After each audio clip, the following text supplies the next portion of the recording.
So, okay, so if you click on the participants, so I see Brittany's in, good. Hi, Kate's Brittany. in, Ken in. Oh, wonderful. Wow, people are piling in here. Robert, Austin, got Sue. If they can hear you, say hello. Hey, welcome everybody, and hello, and thank you for attending. You know, tonight is going to be a fun night. I hope you get a lot out of it. And I am here with my very capable assistant, actually not assistant, one of the people that is in charge of this whole webinar and who's got quite a business of her own. And so her name is Kate Shand, and she started as a fitness instructor and a student, a good 15 years that she's been doing that. And after she became a French, math, and primary teacher, she has done a lot of humanitarian work overseas in Kenya, no less, as well as Guatemala. So recently, she's been studying business, as well as she's just passed her insurance exams. And with this interest, she became a co-founder of Life Pro Assets. And this is who's putting this on tonight, where she designs the websites, study and marketing materials. You're going to see some of her genius at work in a few minutes. And her overall goal with the company is to become an established entrepreneur, and she's already a writer. So anyway, really glad to have you here, Kate. It's going to be fun tonight. And I'm going to get to that chat box in just a moment there for a couple people who are waiting here, but I just wanted to introduce Will. Okay, well, thank you very much. Well, welcome everybody again. Hey, we're really glad that you're here. And tonight's an important night because I really want to go through this, because I wish that somebody had showed me this not only when our kids were babies, but even when they were teens, because it's very incredible information and something that they will take with them forever, and something that adults are doing already. So, tonight's going to be a little bit of a financial update with what's happened with COVID, interest rates, taxes, all that type of thing. And we're just going to have a lot of fun tonight. And so I hope you got your drinks and your food, that you're sitting in front of your computer and you're going to be satisfied and that you'll enjoy. All right, guys, this is my world here. As you can see, this is my gal, Sue, and we've been married for 32 years. We got 3 adult kids. Here's Paul. He's our oldest. He's 29 years old. And you can see he's got a different outlook on life. He's a fantastic musician and great artist. And he also works in a greenhouse. And we love him to death. And Allie, she's 25 years old, and she just finished 2 years as a associate analyst with TD, and now she's working for a private equity firm as a financial analyst. And our youngest is Blake.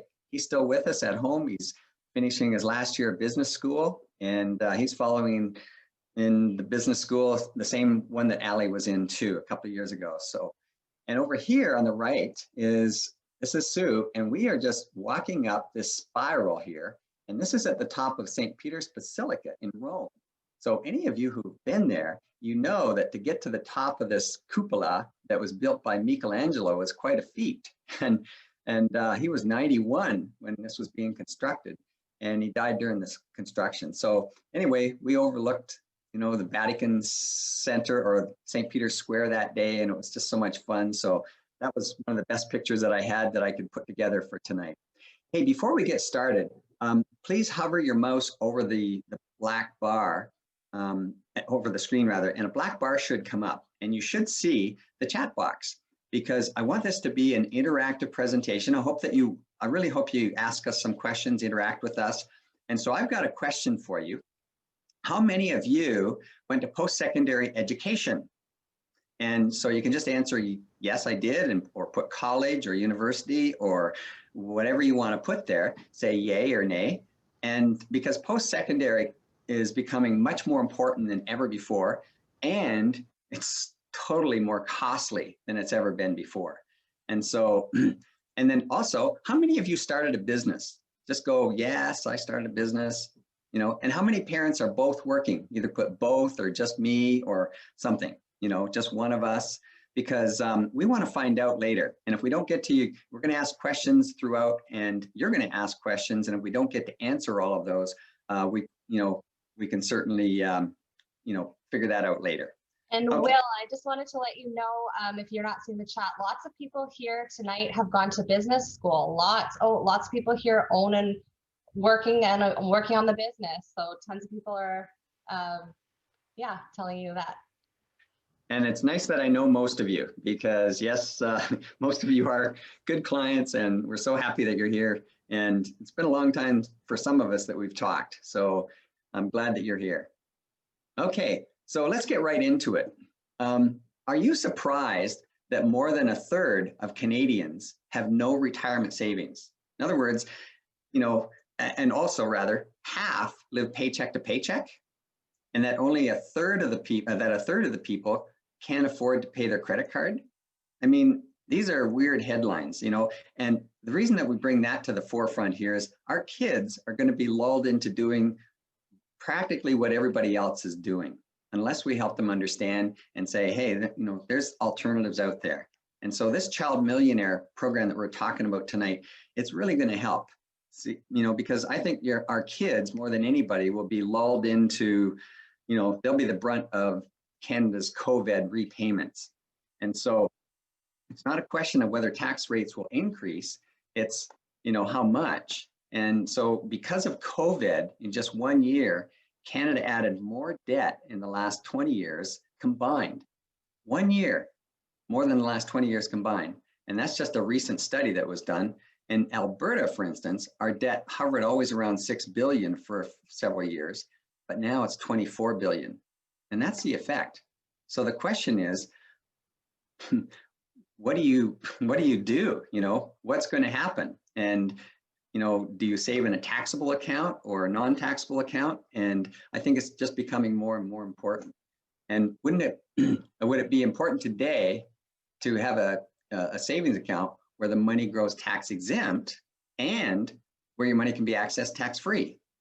And you have more control over it than you would if you had an RRSP, a TFSA, or an RESP. So those are some of the lingering questions here. Another thing to look at, debt to income ratio. The household debt to income ratio keeps climbing every year. As of June, it was 176.9%. And so what that means is that collectively we owe $1.77 for every dollar that we bring in. And just to put it in perspective, guys, in 1980, it was 66%. And so is it getting better or worse?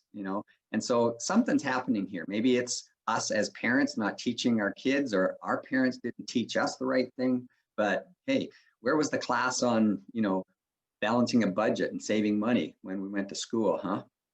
And so what will the situation be in the next 10 to or 20 to 30 years, when or even when it's time for your child or your grandchild to retire?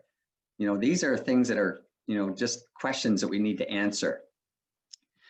And so just like our grandparents and our great-grandparents, we have to learn to save. See, they didn't have it too easy 100 years ago when they had a pandemic, because after their pandemic, shortly after, the stock market crashed.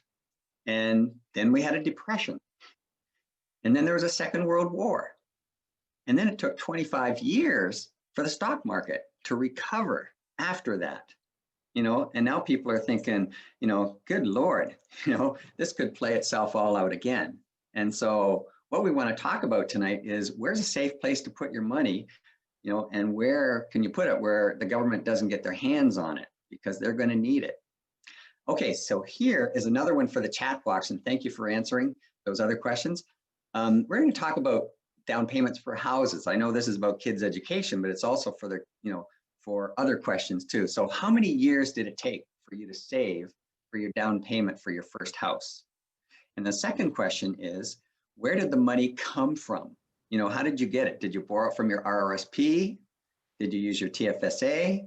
Did you cut back on lifestyle, sell something? Let us know what your answers are there. Okay, so part of the problem of where we are and why we are at $1.77 owing for dollars coming in is because of how Canadians pay for things. And so there's 3 types of behavior when it comes to how we buy things.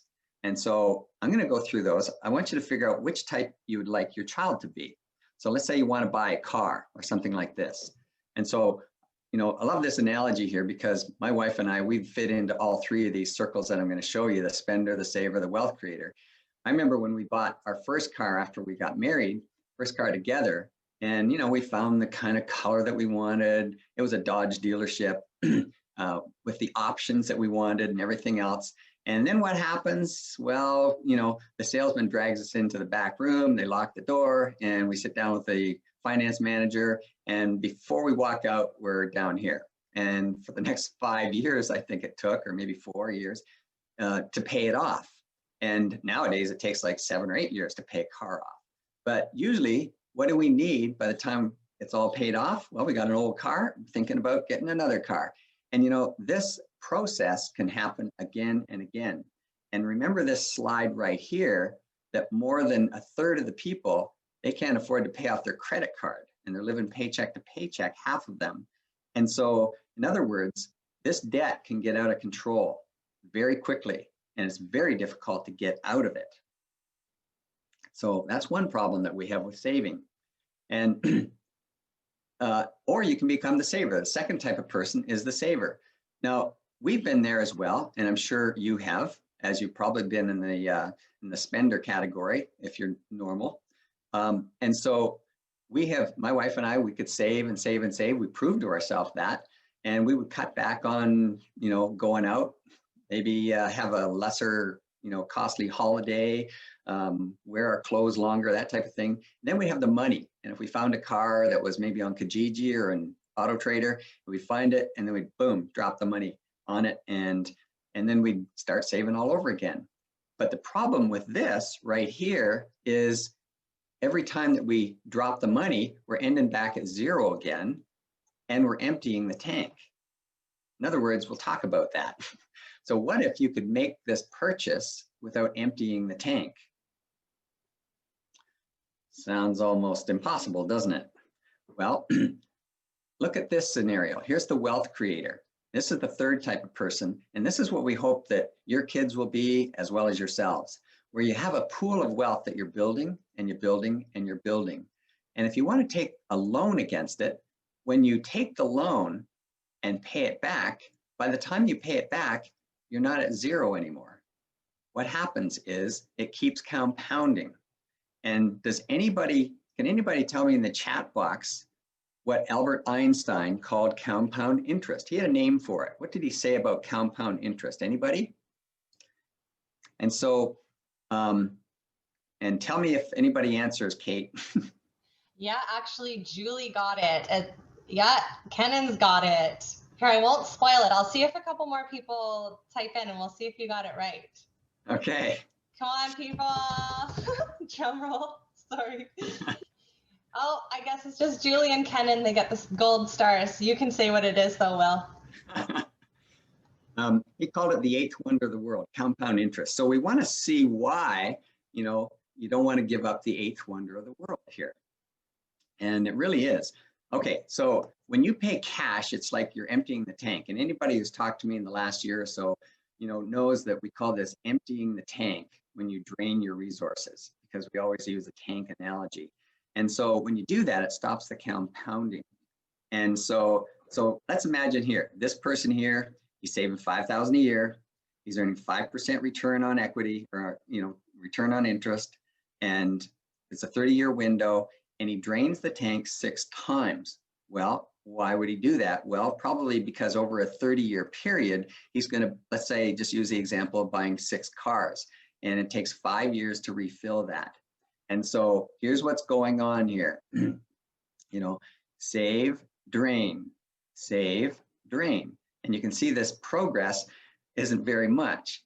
But remember, this person is thinking of the cost, and he's not paying financing costs, but what he's losing is the eighth wonder of the world. And so what the real cost is what this money would have grown to be. So it's just not, you know, 5,000 a year times 30 years is 150,000. It's just not 150,000 that he's giving up. It's 350,000 that he's giving up, you know, when that money could have earned. So consider this. How does it work? What if you could make this purchase without emptying the tank. What would that do? This would allow your money to compound. And so if I don't use my capital, then whose do I use? Well, you use OPM, other people's money. And that allows your money, and you use your money as collateral, and it allows your money to continue to compound. But we have to use a special type of program for this. And so it has to be on a platform that has certain guarantees. So we want to build a pool of wealth, which finances various purchases and transfers the control of the banking equation from banks to you. And when you take back control of this equation, what it does is takes the fear out of finances and allows your family to live more abundantly. And so now it's funny because this platform that we're talking about has been the fastest growing financial asset class in Canada since 2010. And it's because of these guarantees and because, hey, it has a pretty decent return on it, as you'll see shortly. But it's been around since 1848. Anybody guesses what it is? Kenan's going, yeah, I know, I just got one of those. Participating whole life insurance.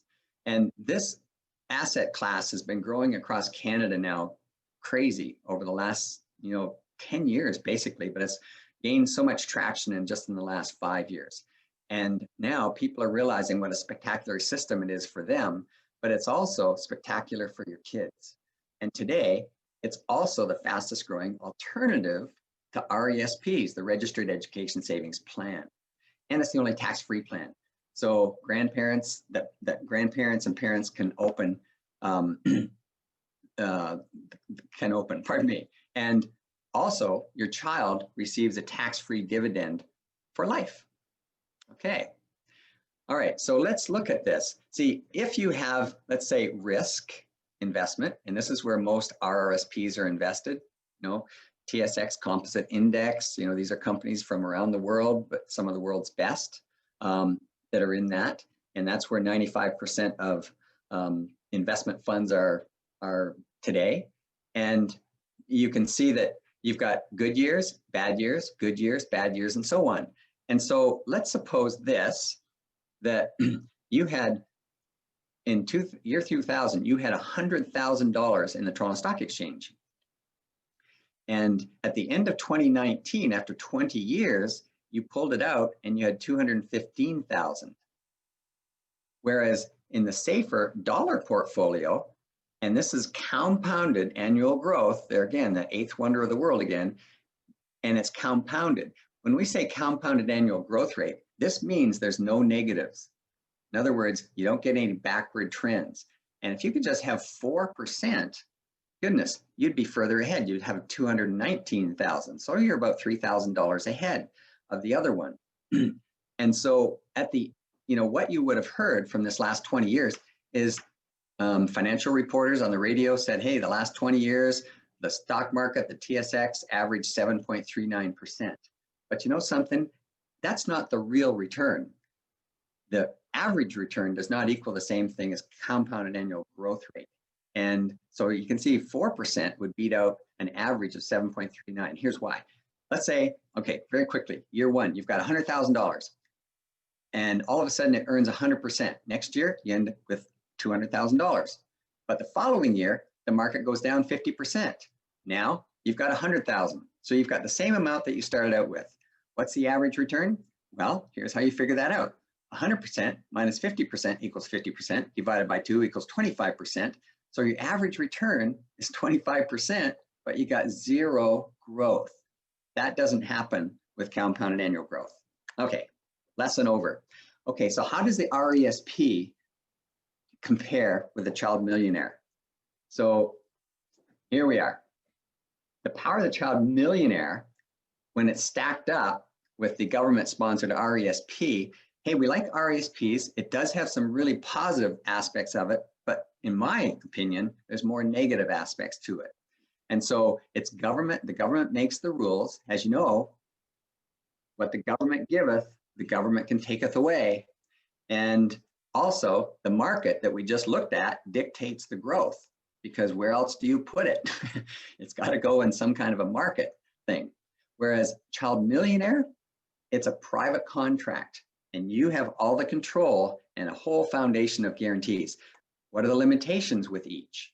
Well, here's the RESP, where the maximum, the amount that you can put in is 50,000. I don't know too many people that have actually done the maximum, and it has to be used up by age 35. See, it's only got one purpose, and that's for education purposes.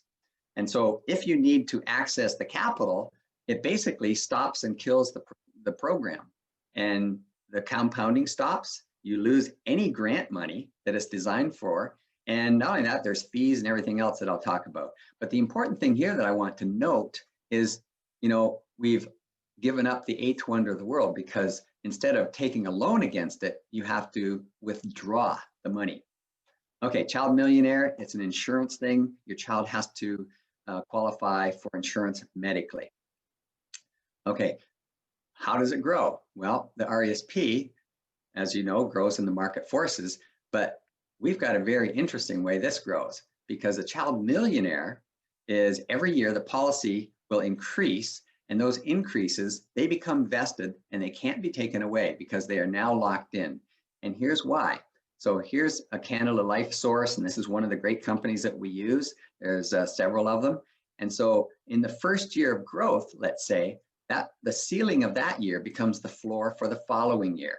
And so you've got, ceiling, floor, ceiling, floor. It can never go back. It can't go through the floor. And so, plans like this have consistently paid dividends since 1848, so over 150 years.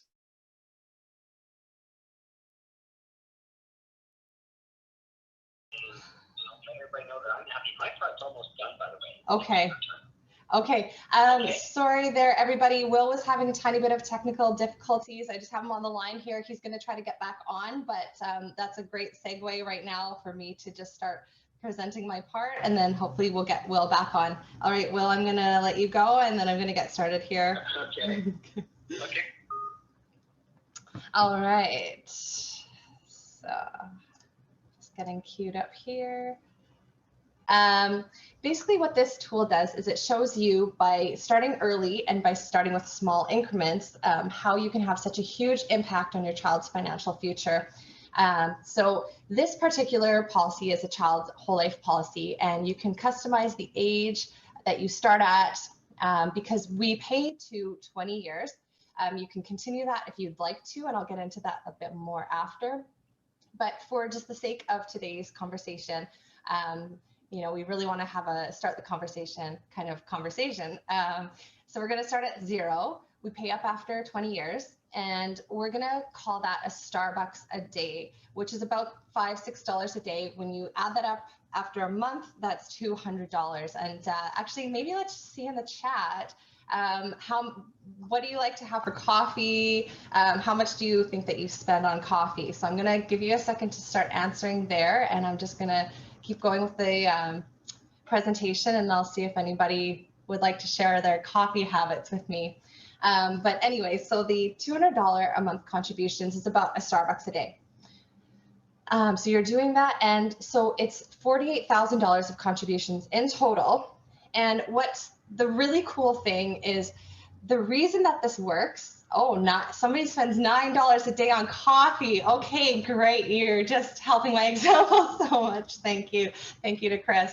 So you can see, same thing that Will was saying, the eighth wonder of the world. So you really see that this compounding effect of these types of policies when you start, especially when you start earlier.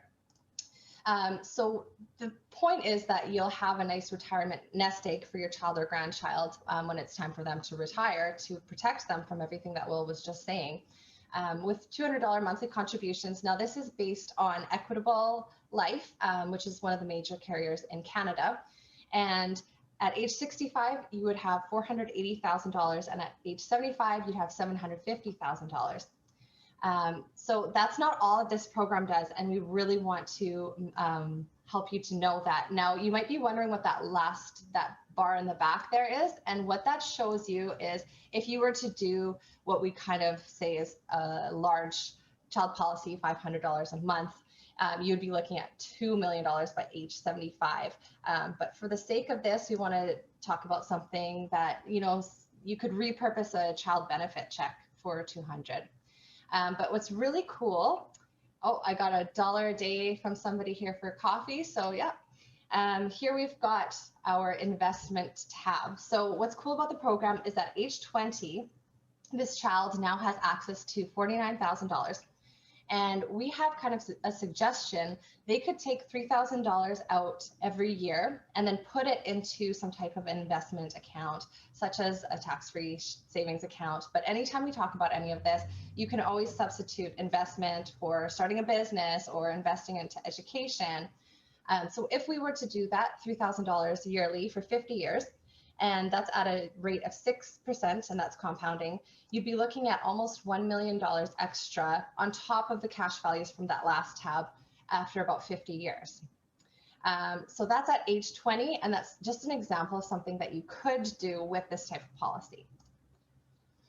Another really cool thing you can do, say at age 30. So a lot of parents, what they do is for the first 20 years, they pay the premiums, and then at about age 20 or 30, they assign the policy to the child, or who's now an adult, and then they can either continue to make payments or not. That's their choice. But at all these stages, now the child can just access that money. It's nice and liquid and readily available. So at age 30, they'd have, with those $200 contributions paid up after 20 years, so we're only looking at that, we're not looking at continuing, they'd have access to $77,000. So you could now, I have this good financial advisor friend, and she's really keen on, you got to put down 20% on a down payment, because you save so much in those extra fees and taxes and whatnot, that it's way better financially to put down 20%. So this is a really cool thing, because now I'm in Winnipeg, so $350,000 to me for a house is, you know, a standard house, but I think in Edmonton it's about 500. So now I can see, okay, for 200 contributions, I can only put down 15%. So let's see, 250. Oh, not quite enough. So if I'm wanting to work backwards, if I was putting in 300 a month, then I can get a $500,000 home, and I can actually put down 20%, which is really cool. So at age 40, based on those $200 monthly contributions, that child, now an adult, would have access to $125,000, and they could put a down payment on an income property. The value of the property would probably go up over 30 years based on the Canadian Real Estate Association, and you could be collecting rental income, $1,000 a month, making, say, a suited apartment or whatnot. A year, you'd be looking at adding $12,000, and over 30 years, the value of the rental income and the value of the house appreciating, you're looking at adding another $1 million. And each time you do that, the values are still compounding in that policy. So you're still looking at those nice cash values that we talked about in the first tab. Now at age 50, say the child, now an adult, had not done anything yet, and they decided, okay, at age 50, they decide to access about $200,000 of that. If they were to put that into a lump sum investment over 20 years at compounding of 6%, they'd be adding an extra $457,000 to the value of that to add to their retirement nest egg. And the next tab we have here is the legacy benefit. So what's really cool is a lot of our clients at Child Millionaire, they'll have a large policy on someone, and then when that person graduates from life, they leave the policy so that it can buy child policies for all of the grandchildren, and then basically starts the cycle over and over again. So they take that death benefit and they invest it into the next generation to get child policies for that generation, and then that generation can do the same, so that they can leave this legacy for at least 3 generations, really, by doing this. And so as you can see, you know, putting in larger contributions obviously increases that death benefit. So back to the 200, and we're going to go to our last tab here, which is the golden child. We love that because it shows by making just small contributions if the child decides at age 20. So this is a great financial stewardship tool for families, because a lot of parents are worried, okay, well, if I leave my kids all this money, if they get a death benefit, what are they going to do with that? Are they going to have a massive party? Are they going to, blow it all? And, that's more the norm these days. And that's because we're not passing on that financial stewardship. So this is a great way to do that, because even if the child, even if they're making minimum wage or whatnot, they can still put in $50 each month. I think that's pretty reasonable. And it can increase those values dramatically with just that. So at age 65, you'd be adding almost 100,000. At age 75, about $150,000 extra. And again, if the parents, we have some clients that like to open large policies, and if they were just to continue that, then you can see, and these are just the cash values. That's not even just talking about the death benefit. So at age 65, rather than 1.2 million, you'd be looking at 2.1, and at age 75, instead of 2 million, you'd be looking at 3.4 million. So really, all this tool is just getting the conversation started and getting people a little bit more excited about finances, and also thinking about how can we involve the family in that family financial stewardship.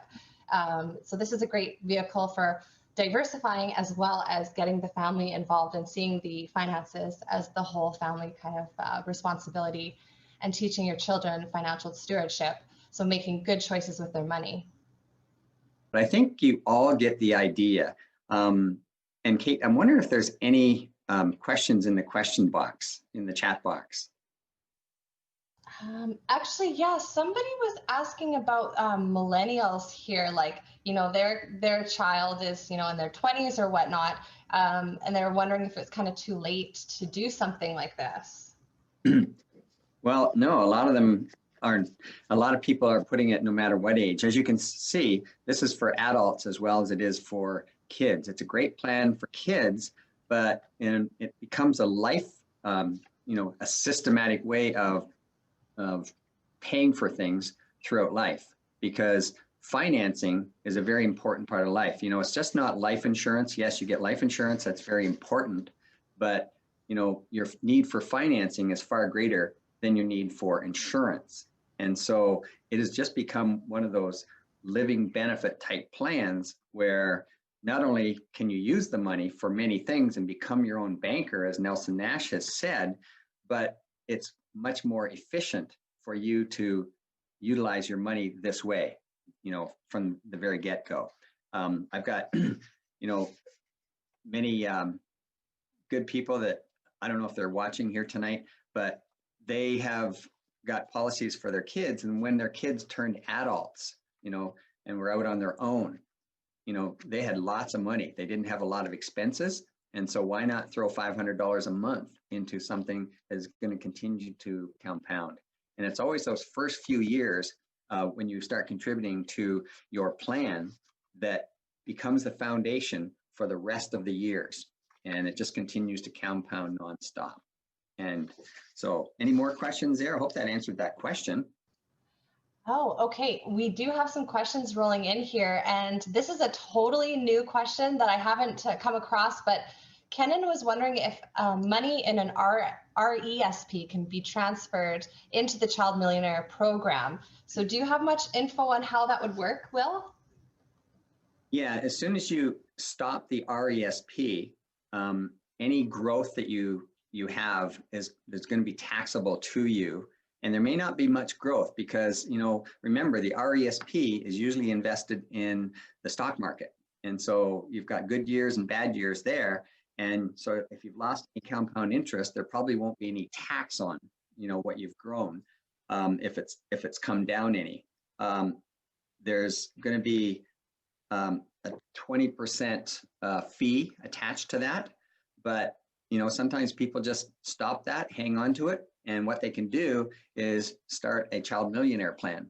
And I love to compare what a Child Millionaire plan would do with the RESP, And so you don't have to withdraw the RESP, but some people do. I've got one more question here, but do we want to save it for the live Q&A? And is there anything else that you wanted to go over before I ask that one other question? You know what? I think that's pretty much it. These are just some questions to ponder. And guys, I'd like you to ask yourself, how much sooner would you have bought your house? In other words, had the down payment, if let's say your parents had saved the baby bonus and some kind of a plan that you could have accessed, when you're an adult. How much difference would 20 years of compound interest have made to you, as you can see? And also, are you currently using the Canadian Child Benefit Plan? We used to call it the baby bonus, but now it's called the child benefit payment. What are you doing with that now? Are you putting it to the best use? And maybe you are, but if you're not, and you're looking, is there a better place? Then everything that I've researched, this is the best place that you can put it, because it just continues for the lifelong years of your child. It just becomes one of the best gifts that you can give a child. And it says, I love you every single year. And it's one of those gifts that doesn't get relegated to the toy graveyard, if you know what I mean, for your kids. So, many people have asked about this, and some of you have it already, I'm sure, but, hopefully that works. So here's one more thing that we want to give it out. And if you have any questions, Kate can actually turn on the microphone and allow you to ask the question directly to us. I had a question here from Robert Martin. If whole life insurance is such a great way to build wealth, why are mutual funds, ETFs, and the market so big? Well, that was when I started the business, over 2.5 decades ago. Mutual funds were the big thing, and they worked really, really well, because keep in mind, that was when a lot of the baby boomers were working hard and paying a lot of money and throwing money into these mutual funds. And that was the thing. And whole life got a bad rap then, because back when mutual funds were returning, let's say 10% a year, 12%, and they were kind of averaging out. Of course, you know what average means, but at the same time, they were doing some great returns. Then, permanent life insurance got put in the back burner.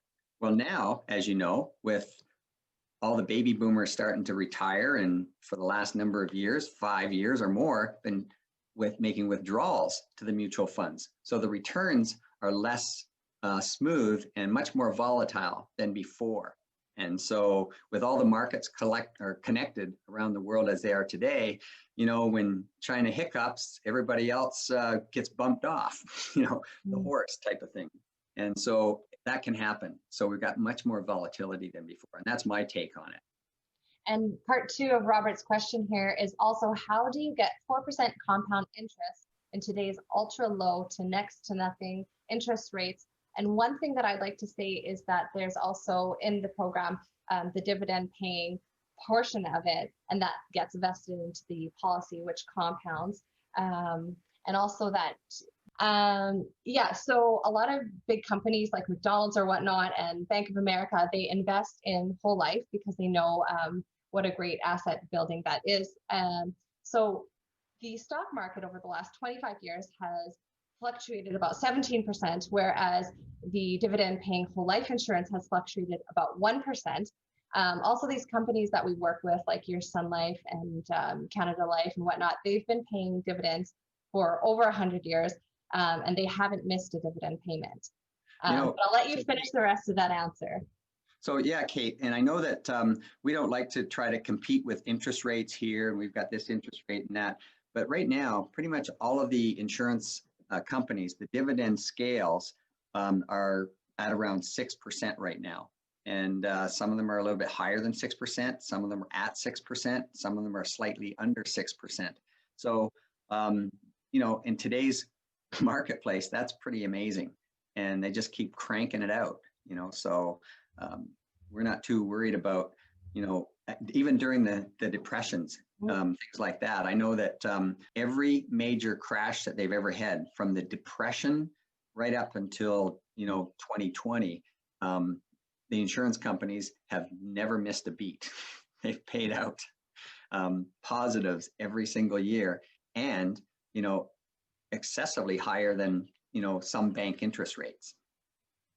Yeah, and not to mention, you own and control the policy. You know, you own and control it as opposed to a lot of these other things where it's owned and controlled by somebody and you have no say over that. So that's also something really. Well, I think that's the end of our questions there. And I just want to say thank you so much to all of such supportive clients of Will's. You know, there's a lot of people that made it here tonight and they stayed for the whole time. They could have been doing something different, but they made that decision to not only invest, you know, they said they would be here and also to invest in themselves. So, Okay. I want to thank everybody too, and get back to your night. And thank you for joining us. Appreciate it. We thought the information was important, and I hope that you found it very valuable. Have a good night, everybody.